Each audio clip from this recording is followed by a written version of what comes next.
ದಾನ ಕೇಳುವ ನೆಪದಲ್ಲಿ ಕಳ್ಳ ಸ್ವಾಮೀಜಿಗಳು ಒಂಟಿ ಮನೆಯೊಂದಕ್ಕೆ ನುಗ್ಗಿದ್ದ ಕಳ್ಳ ಸ್ವಾಮೀಜಿಗಳು ಪತ್ತೆಯಾಗಿದ್ದಾರೆ. ಮತ್ತವರ ಸಹಚರರು ಕೂಡ ಜೊತೆಗಿದ್ದು ಸ್ಥಳೀಯರು ಹಿಡಿದು ಪೊಲೀಸರಿಗೆ ಒಪ್ಪಿಸಿರುವ ಘಟನೆ ಹಾಸನ ಜಿಲ್ಲೆಯ ಅರಸೀಕೆರೆಗೆ ಸಮೀಪದಲ್ಲಿ ತಾಲೂಕಿನ ಕಣಕಟ್ಟಿ ಹೋಬಳಿ ಸೋಮಶೆಟ್ಟಿಹಳ್ಳಿ ಗ್ರಾಮದಲ್ಲಿ ನಡೆದಿದೆ. ನಾವು ಜೇನುಕಲ್ ಸಿದ್ದ ಸ್ವಾಮೀಜಿಗಳು ಜೇನುಕಲ್ ಸಿದ್ದೇಶ್ವರ ಸ್ವಾಮೀಜಿ ಮಠದವರಾಗಿದ್ದು ಹೆಚ್ಚಿನ ಧನ ಸಹಾಯ ಮಾಡುವಂತೆ ಬೇಡಿಕೆಯನ್ನು ಇಟ್ಟಿದ್ದಾರೆ. ಇದರಿಂದ ಅನುಮಾನಗೊಂಡಂತ ಸ್ಥಳೀಯರು ತಕ್ಷಣವೇ ಎಚ್ಚೆತ್ತು ಮಹಿಳೆ ಗ್ರಾಮಸ್ಥರಿಗೆ ಸುದ್ದಿ ತಿಳಿಸಿದ್ದಾಳೆ. ಸ್ಥಳಕ್ಕೆ ಆಗಮಿಸಿದಂಥ ಗ್ರಾಮಸ್ಥರು ಸ್ಥಳೀಯರು ಬರ್ತಿದ್ದಂತೆ ಕಳ್ಳ ಸ್ವಾಮೀಜಿಗಳು ಕೂಡ ಅಲ್ಲಿಂದ ಕಾಲ್ಕಿತ್ತಲು ಪ್ರಯತ್ನ ಮಾಡಿದ್ದಾರೆ. ಇಬ್ಬರು ನಕಲಿ ಸ್ವಾಮೀಜಿಗಳು ಸೇರಿ 5ರನ್ನ ಹಿಡಿದು ಗ್ರಾಮಸ್ಥರು ಹಿಗ್ಗಾಮುಗ್ಗಾ ಗೂಸ ಕೊಟ್ಟಿದ್ದಾರೆ. ಬಳಿಕ ಪೊಲೀಸರಿಗೆ ಮಾಹಿತಿಯನ್ನು ಕೂಡ ನೀಡಿ ಹಣದ ಸಮೇತ ಗ್ರಾಮಸ್ಥರು 5ರನ್ನ ಪೊಲೀಸರಿಗೆ ಒಪ್ಪಿಸಿದ್ದಾರೆ.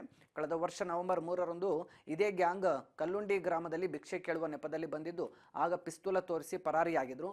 ಇದೀಗ ನಗದು ಸಹಿತ ಸಿಕ್ಕಿಬಿದ್ದಿದ್ದಾರೆ. ಗ್ರಾಮಸ್ಥರು ಕೂಡ ಹಿಗ್ಗಾಮುಗ್ಗಾ ಗೂಸ ಕೊಟ್ಟು ಬಾಣವಾರ ಪೊಲೀಸರಿಗೆ ಒಪ್ಪಿಸಿದ್ದಾರೆ. ವಶಕ್ಕೆ ಪಡೆದಿರುವಂತಹ ಪೊಲೀಸರು 5ರನ್ನು ಕೂಡ ಎಲ್ಲ ಆಯಾಮಗಳಲ್ಲಿ ವಿಚಾರಣೆಗೆ ಒಳಪಡಿಸಿದ್ದಾರೆ.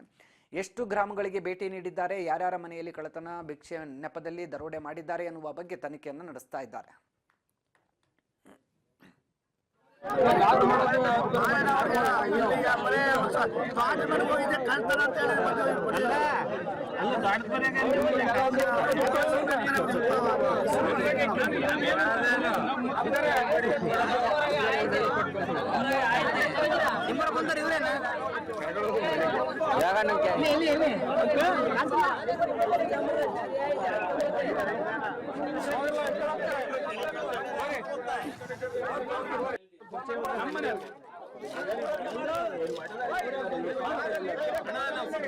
ಮೊಬೈಲ್ ಅವ್ರ ಹತ್ರನೇ ಇದೆ.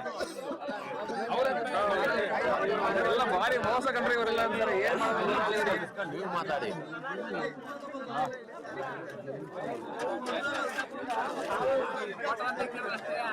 ಅಲ್ಲ ಕರ್ಕೊಂಡು ಹೋಗ್ತೀನಿ. ಜಾನು ಅಪ್ಪನಲ್ಲಿ ಅಲ್ಲಿ ದೇವಸ್ಥಾನಕ್ಕೆ ಕರ್ಕೊಂಡು ಹೋಗ್ತೀನಿ.